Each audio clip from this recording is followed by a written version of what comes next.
Hello friends. In this video you will learn all about tags and elements in HTML. Let's get started. What is tag? Just a special keyword or term assigned to a piece of information.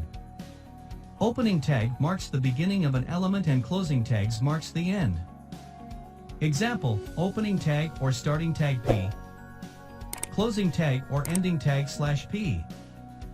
End tag is usually the same but with a /. Some of tags close themselves is called single tag or self-closing tag. HTML tags are not case sensitive. Capital P means the same as small p. New standard is to use lower case. What is element? The HTML element is everything from the start tag to the end tag.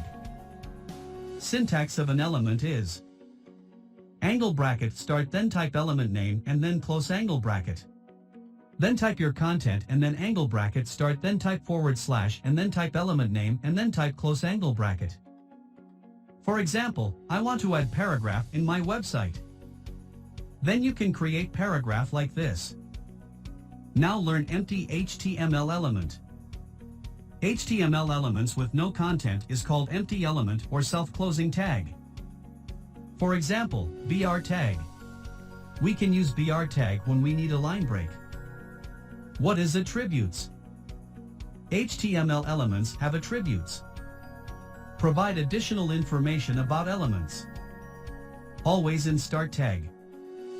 For example, tag is a hyperlink. The ref attribute specifies the URL. Similarly, src attribute specifies the path to the image to be displayed. Keep in mind this image, then you can differentiate between tag and elements. Thanks for watching.